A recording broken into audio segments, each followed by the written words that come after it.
सज्जणों ते मित्रों, तुसीं वेखदे पए हो डॉक्टर इफ्तिखार हुसैन ऑफिशियल। अज गल्लां करांगे गुजरे हुए दौर दियां।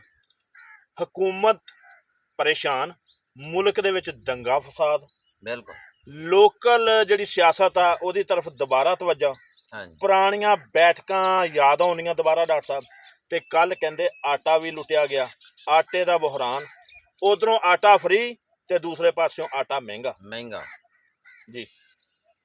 सर ये सब तो पहले तो चीज़ ये है कि साडा ज़री मुल्क है। ज़री मुल्क होने के नाते साडे कोल ये चीज़ां दी फरावानी होनी चाहिए, लेकिन हुकूमतां दियां गलत पॉलिसियां की वजह तो ये चीज़ां साडे कोल शार्ट, महंगाई की सूरत विच लोग जिहड़े आ ओह चोरियां करन ते मजबूर हो गए, जिहदी वजह तो ये चीज़ां जिहड़ियां लोकां नूं हुण इस तरीके नाल हासिल करनियां पै रहीआं। बिल्कुल डॉक्टर साहब, कल वीडियो दिखाते पे सी, टीवी मुख्तलिफ चैनलों पर दिखाया कि लोग ट्रक लुट के लै गए।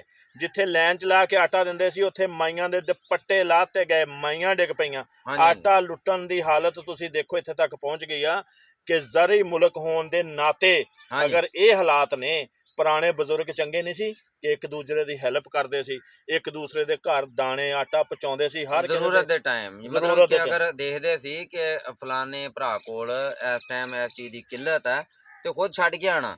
जबकि हुण ते हालात आ जे किसी कोल कोई 10 किलो पहले पिया अपने कोल भावें पिया उहदा चक के भी अपने घर च ये ले डॉक्टर आना। साहब मैनू तो लगता जी लोकल सियासत आ, हाँ जी, ये दोबारा ये तवज्जो देनी पैनी है। देखिया ना तुसीं बजुर्गों को सुनिया हाँ कि जी, पिंडां दी जिहड़ी बैठक हुंदी सी जां पंचायत हुंदी सी, एक किस्म दा सुप्रीम कोर्ट ही हुंदा सी। ओहदा आर्डर ते लोहे दा गार्डर ही हुंदा सी, बिल्कुल है जी। ओहदी मनदे सी लोग। ते जरा पिंड दे जिहड़े मौलवी साहब सी उन्हां दी भी बड़ी पावर हुंदी सी, हाँ जी, हाँ जी, हाँ जी, जरा इत्ते रोशनी पाओ। क्योंकि लोग उन्हां को जाके मशवरा लेंदे सी।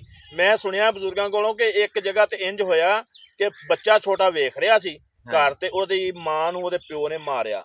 ਉਹ अच्छा, ਨੱਸਾ ਗਿਆ, ਉਹਦੇ ਹੋਰ ਤੇ ਕੋਈ ਨਾ ਨੇੜੇ ਮਸਜਿਦ ਸੀ। ਉਹਨੇ ਮੌਲਵੀ ਸਾਹਿਬ ਨੂੰ ਜਾ ਕੇ ਦੱਸਿਆ, ਮੌਲਵੀ ਸਾਹਿਬ ਨੇ ਉਹਨੂੰ ਬੁਲਾ ਕੇ ਬੰਦਿਆਂ ਦੇ ਸਾਹਮਣੇ, ਮੌਲਵੀ ਸਾਹਿਬ ਨੂੰ ਬੜਾ ਮੋਤਬਰ ਜਾਣਦੇ ਸੀ। ਹੁਣ ਵੀ ਜਿਹੜੇ ਸਾਡੇ ਇਮਾਮ ਮਸਜਿਦ ਨੇ ਜਿੰਨੇ ਵੀ ਨੇ, ਉਹਨਾਂ ਨੂੰ ਕਿਰਦਾਰ ਅਦਾ ਕਰਨਾ ਚਾਹੀਦਾ ਮਾਸ਼ਰੇ 'ਚ, ਮਾਸ਼ਰੇ ਨੂੰ ਇਕੱਠਿਆਂ ਕਰਨ ਲਈ, ਮਾਸ਼ਰੇ ਨੂੰ ਲੜਾਉਣ ਲਈ, ਇਹਦੇ ਵਿੱਚੋਂ ਜਿਹੜੀਆਂ ਗਲਤੀਆਂ ਕੁਤਾਹੀਆਂ ਨੇ ਦੂਰ ਕਰਨ ਲਈ। ਉਹ ਮੌਲਵੀ ਸਾਹਿਬ ਨੇ ਸਜ਼ਾ ਸੁਣਾਈ ਕਿ ਇਸ ਬੰਦੇ ਨੂੰ 3 ਦਿਨ ਜਿਹੜਾ ਨਾ ਉਹ ਘਰ ਬਦਰ ਕਰਤਾ ਜਾਵੇ, सही ਇਸ है, ਵਾਸਤੇ ਕਿ ਇਹਨੇ ਔਰਤ ਨੂੰ ਮਾਰਿਆ। ਔਰਤ ਤੇ ਹੱਥ जुल्म ਚੁੱਕਣਾ किया। ਗੁਨਾਹ ਆ, ਜ਼ੁਲਮ ਆ। हाँ जी, ਤੇ बिल्कुल ਬਾਕੀ ਮੈਨੂੰ ਡਾਕਟਰ ਸਾਹਿਬ ਲੱਗਦਾ ਜਿਹੜੇ ਹਾਲਾਤ ਖਰਾਬ ਨੇ ਨਾ, ਇਹ ਕੋਈ ਤੀਸਰੀ ਤਾਕਤ ਆ ਜਿਹੜੀ ਮੁਲਕ 'ਚ ਦੰਗਾ ਫਸਾਦ ਕਰਾ ਰਹੀ ਆ। ਇਹ सही है। ਸ਼ਾਮ ਵਾਲਾ, ਲੀਬੀਆ ਵਾਲਾ, हाँ जी, हाँ जी, हाँ जी, ਉੱਥੇ ਵਾਲਾ ਸਿਸਟਮ ਕਰਕੇ ਤੇ ਇੱਥੇ ਆਪਸ ਵਿੱਚ ਲੜਾ ਰਹੇ ਅਦਾਰਿਆਂ ਨੂੰ।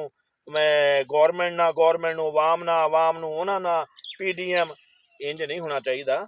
ਇਹਦਾ ਇਹਨਾਂ ਨੂੰ ਜੀ ਕੋਈ ਸੱਦੇਬਾਬ ਕਰਨੇ ਚਾਹੀਦਾ ਹੈ।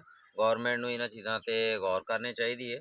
ਸਾਡੀ ਆਵਾਮ ਆਪਸ ਦੇ ਵਿੱਚ ਲੜ ਕੇ ਮਰਨ ਨਾਲੋਂ ਬਿਹਤਰ ਹੈ ਕਿ ਉਹਦਾ ਕੋਈ ਮੁਨਾਸਬ ਜਿਹਾ ਹੱਲ ਕੀਤਾ ਅਗਰ ਜਾਵੇ। ਸੋਹਣਾ ਪਾਕਿਸਤਾਨ ਹੈਗਾ ਤਾਂ ਤੁਸੀਂ ਹੁਕੂਮਤ ਕਰੋਗੇ ਨਾ। ਬਿਲਕੁਲ ਚਾਹੀਦਾ ਇੰਜ ਆ ਕਿ ਇੱਕ ਕੋਈ ਵੱਡਾ ਵਿੱਚ ਪਵੇ ਤੇ ਉਹ ਆਰਡਰ ਦੇਵੇ, ਸੱਦੋ ਵੀ ਨਵਾਜ਼ ਸ਼ਰੀਫ ਨੂੰ ਵੀ ਇੱਥੇ ਹਾਂਜੀ, ਮੁਕਾਬਲਾ ਕਰਾਉਣ ਇਹਨਾਂ ਦਾ ਆਪਸ ਵਿੱਚ। ਹਾਂਜੀ, ਕਿਉਂਕਿ ਇੱਕੋ ਹੀ ਹੱਲ ਹੈ ਪਹਿਲਵਾਨਾਂ ਦਾ ਜੀ। ਖਾੜਾ ਤਾਂ ਹੀ ਫੱਬਦਾ ਜੇ ਚੋਟੀ ਦੇ ਪਹਿਲਵਾਨ ਹੋਣ, ਬਿਲਕੁਲ ਆਪਸ ਦੇ ਵਿੱਚ ਉਹਨਾਂ ਦੀ ਕੁਸ਼ਤੀ ਕੀਤੀ ਤੇ ਜਾਵੇ, ਫਿਰ ਜਿਹੜਾ ਤਕੜਾ ਹੋ ਜਾਏ ਲੈ ਤੇ ਜਾਏ। ਫੇਰ ਪਤਾ ਲੱਗਾ ਕਿਹੜਾ ਕਿੰਨੇ ਪਾਣੀ 'ਚ ਆ, ਹਾਂਜੀ ਕਿਹੜਾ ਕਿੰਨੇ ਪਾਣੀ 'ਚ ਤੇ ਆ। ਇਹਦਾ ਇੱਕੋ ਹੀ ਹੱਲ ਆ ਸਰ, ਇਹਨਾਂ ਦਾ ਇਲੈਕਸ਼ਨ ਕਰਾਇਆ ਜਾਵੇ ਤੇ ਇਹ ਸਮਝੋ ਦੋਵਾਂ ਪਹਿਲਵਾਨਾਂ ਦੀ ਇੱਕ ਕੁਸ਼ਤੀ ਹੈ। ਜਿਹੜਾ ਪਹਿਲਵਾਨ ਜ਼ਿਆਦਾ ਵੋਟ ਲੈ ਜਾਏਗਾ ਉਹ ਸਮਝੋ ਜਿੱਤ ਜਾਏਗਾ, ਤੇ ਜਿਹੜਾ ਬੈਠਕਾਂ ਦੇ ਫੈਸਲੇ ਦੁਬਾਰਾ ਲਿਜਾਣੇ ਪੈਣੇ, ਥਾਣਿਆਂ ਤੋਂ ਅਦਾਲਤਾਂ ਤੋਂ ਜਾਂਚ ਛਡਾਉਣੀ ਪੈਣੀ ਆ। ਜਿਵੇਂ ਡਾਕਟਰ ਸਾਹਿਬ ਮੈਂ ਦੇਖਿਆ ਤੁਹਾਡੇ ਪਿੰਡ ਅਕਸਰ ਆਉਂਦਾ ਰਹਿਣਾ ਹਾਂਜੀ, ਕਿ ਹਾਂਜੀ, ਉੱਥੇ ਅੱਜ ਵੀ ਮਾਨ ਦੀ ਬੈਠਕ ਬੜੀ ਮਸ਼ਹੂਰ ਆ। ਉੱਥੇ ਦੇ ਫੈਸਲੇ ਕੀਤੇ ਹੋਏ ਨਹੀਂ ਰੱਦੇ ਜਾਂਦੇ। ਮਾਨ ਦੀ ਬੈਠਕ 'ਚ ਲੋਕ ਬਹਿੰਦੇ ਨੇ, ਬਹਿੰਦੇ ਨੇ ਜੀ। ਉੱਥੇ ਕਿ ਬਹਿ ਕੇ ਸਾਰੇ ਦਿਨ ਦੀ ਥਕਾਵਟ ਦੂਰ ਹੁੰਦੀ ਆ। ਕੋਈ ਚੁਗਲੀ ਨਹੀਂ, ਇੱਕ ਦੂਸਰੇ ਦੇ ਦੁੱਖ ਸੁੱਖ, ਗੱਲਾਂ ਅੱਛੀਆਂ ਦੂਸਰੀਆਂ, ਕਿਸੇ ਦੀ ਗਲਤੀ ਖਾਮੀ ਦੂਰ ਕਰਦੇ ਨੇ। ਤੇ ਇੰਜ ਕਰਕੇ ਸਾਰੇ ਸੱਜਣਾਂ ਨੂੰ ਰਲ ਕੇ ਬਹਿਣਾ ਚਾਹੀਦਾ। ਤੇ ਸਾਡਾ ਜ਼ਰਈ ਮੁਲਕ ਹੋਣ ਦੇ ਨਾਤੇ ਅਗਰ ਆਟੇ ਨੂੰ ਲੋਕੀ ਤੰਗ ਨੇ ਤੇ ਇਹਦੇ ਤੇ ਬਹੁਤ ਹੀ ਅਫਸੋਸ ਆ ਡਾਕਟਰ ਸਾਹਿਬ। ਤੇ ਸਰ ਨਾਲ ਆਪਣੇ ਆਡੀਅנס ਨੂੰ ਅਸੀਂ ਦੱਸਣਾ ਰਿਕੁਐਸਟ ਕਰਨੀ ਹੈ ਕਿ ਸਾਡੇ ਚੈਨਲ ਨੂੰ ਲਾਈਕ, ਸ਼ੇਅਰ ਤੇ ਸਬਸਕ੍ਰਾਈਬ ਲਾਜ਼ਮੀ ਕਰ ਦਿਆ ਕਰੋ, ਤਾਂ ਕਿ ਆਉਣ ਵਾਲੀ ਵੀਡੀਓ ਜਿਹੜੀ ਆ ਉਹ ਅਸੀਂ ਮਜ਼ੀਦ ਅੱਛੀ ਬਣਾਉਣ ਦੀ ਕੋਸ਼ਿਸ਼ ਕਰੀਏ। ਜੀ ਸੱਜਣੋ ਤੇ ਮਿੱਤਰੋ, ਤੁਸੀਂ ਦੇਖਦੇ ਪਏ ਹੋ ਡਾਕਟਰ ਇਫਤਿਖਾਰ ਹੁਸੈਨ ਆਫੀਸ਼ੀਅਲ। ਇਹਨੂੰ ਲਾਈਕ ਵੀ ਕਰੋ ਤੇ ਸਬਸਕ੍ਰਾਈਬ ਵੀ ਕਰੋ। ਕੋਈ ਗਲਤੀ ਕਤਾਈ ਹੁੰਦੀ ਤੇ ਕਮੈਂਟ 'ਚ ਦੱਸਿਆ ਵੀ ਕਰੋ।